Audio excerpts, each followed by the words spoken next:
One of Donald Trump's top supporters is saying he needs to cancel his inauguration immediately.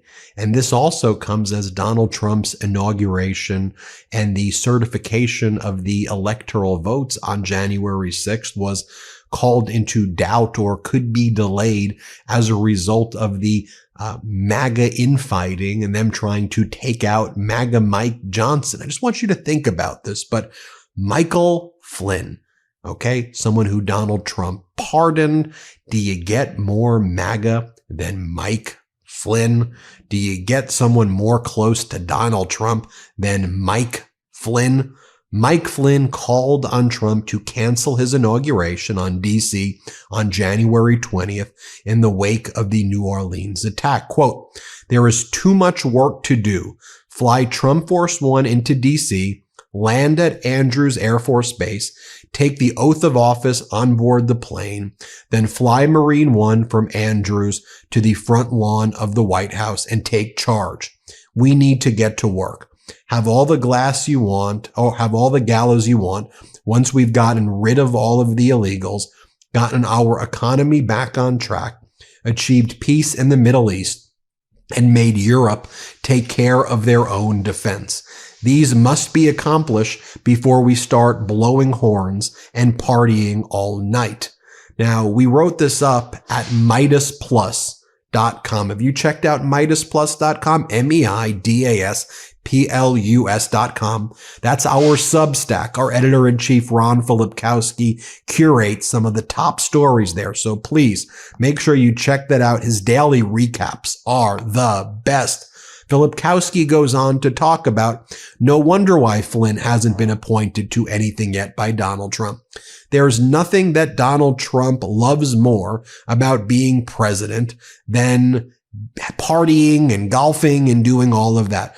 Pomp and parades is frankly all that Donald Trump cares about, as long as he is the one being honored. He would never give those things up. That's other than keeping himself out of jail. It's one of the main reasons that Trump wants the job in the first place.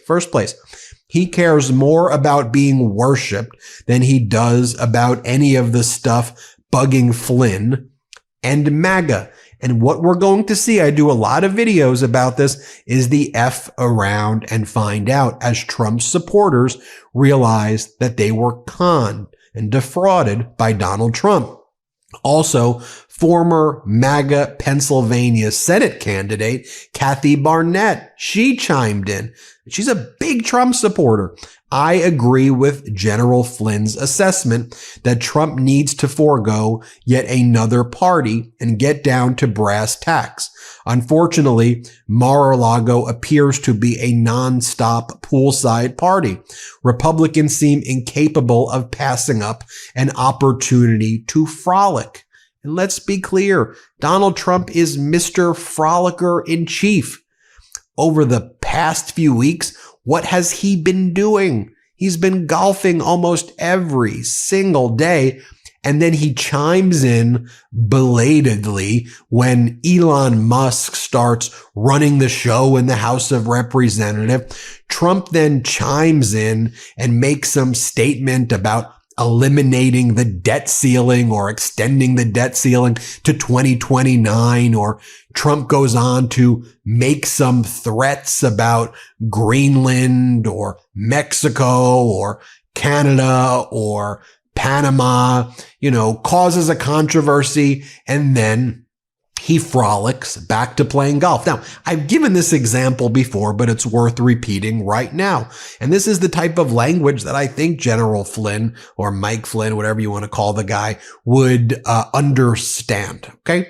Could you imagine for a second if President Xi Jinping was out there golfing all day and then in between golf sessions posting that he was going to take over Japan? Then at the next hole, President Xi Jinping then posted a meme of himself in a building in Tokyo on top of it with the Chinese flag. And then President Xi Jinping said that he's going to make all of the Japanese leaders become members of the CCP and work underneath Xi Jinping. Imagine if he said that. Don't you think that we here in America and those throughout the world would say, whoa, he's about to invade Japan. How do you think the leaders of Japan would feel? Would you think, oh no, that's just President Xi Jinping, the troll? Ha ha ha, look, he's trolling. No. When leaders speak, their words need to have substance behind it. They're not just trolls, okay? But when it comes to Donald Trump and he makes threats about Mexico or Canada or Panama or Greenland, first off, I believe that they should be taken seriously. Let me be clear. I don't think that it should be. And by the way, the countries do. Canada's beefing up its armed forces. Greenland, which is part of the Kingdom of Denmark, they are beefing up their military forces to protect against the United States. But quite frequently, we see, for example, President Macron of France and the Prime Minister of Poland mocking Donald Trump's weird handshakes, world leaders laughing at Donald Trump, and generally just viewing Trump as a troll. If you're going to threaten to invade countries and then you don't actually do it, what do you think, Flynn, that our enemies think about Trump when he does that, right? What do you think Vladimir Putin thinks about Trump when he does that? What do you think President Xi Jinping thinks about that when Trump does that? Oh, he's just going to go and frolic. All he cares about, people worshiping him. He's just going to post some meme of himself looking like Moses, some weird AI meme of himself looking like Moses and praising himself as though he's some savior. It is some weird stuff. And when Flynn here is talking about making Europe take care of their own defense, Flynn, do you mean making Europe take care of their own defense against Donald Trump, who's threatening them? Like, I thought this whole MAGA crowd was Donald Trump's going to stop World War III crowd. Wasn't that your whole shtick, that Trump's going to be the one who stops a World War III from happening? But it seems that Trump is using language to be the bad guy in World War III right now. So no, Trump's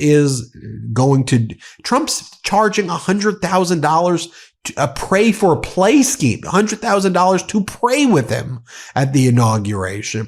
Trump's going to take as much money as he can get in the inauguration. Trump, again, he's at Beach Boy concerts. He's got Vanilla Ice. He's got Lara Trump singing at Mar-a-Lago. You know, this reminds me, if you go back to Middle Ages, of the kind of decadent, out of touch courts that the kings would have, who were so out of touch with society and the feelings. I mean, America's at a moment where CEOs and billionaires and oligarchs who are spiking the football with their wealth and their perceived power, that they're rubbing it in the faces. Americans want housing, healthcare, education, and lower prices. Housing, healthcare, education, and lower prices, while these billionaires are out there buying yachts for their yachts, for their yachts, for their yachts. They're buying 10 private jets. They are flaunting their wealth. And you know where they're flaunting it? In the village of Frolic, Mar-a-Lago. That's what we see going down right there. And so while all of that's being displayed at Mar-a-Lago, that's all we're going to see, Flynn. You know that. Trump's going to golf like almost every day. When they talk about Nero, who was fiddling as Rome burned, I think that is a perfect description of Trump at Mar-a-Lago, except it ain't a fiddle. It's like Vanilla Ice and Lara Trump taking Tom Petty lyrics, songs, while Donald Trump is selling his Trump guitars. Are you kidding me? So that's Flynn wanting Trump to cancel his inauguration and other MAGA supporters. But then, of course, and I've covered this in other videos, you've got MAGA Mike Johnson, the fight within the MAGAs over making MAGA Mike Johnson the speaker or not. Like, that whole fight threatened at least to delay the inauguration and the counting of the electoral votes. So just think about that, people. You got Mike Flynn saying, Trump, cancel your inauguration. And Trump saying, nope, I got to take $100,000 for people praying with me. Trump invited President Xi Jinping to the inauguration. I thought Trump was going to be he's so tough on China that he changed his own position on the TikTok ban, which had bipartisan support as a way that the CCP was conducting surveillance on American citizens, is what a bipartisan senators, Republicans, and Democrats felt. And Trump felt. Trump issued the first executive order to ban TikTok in the summer of 2020. But now he invites President Xi to the inauguration so that they can frolic together, and then reverses his own TikTok ban concept. Why? Because Jeffrey Yass and others, big donors, want in on it. They want to be involved and make money from this TikTok transaction. Think about it. Just laying out the facts, laying it out there. Hit subscribe. Let's get to 4 million subscribers, and check out MeidasPlus.com if you can. Real quick, Meta just changed their algorithm to suppress political content. Please follow our Instagram @MeidasTouch right now as we head towards 400,000 followers so you don't miss a beat.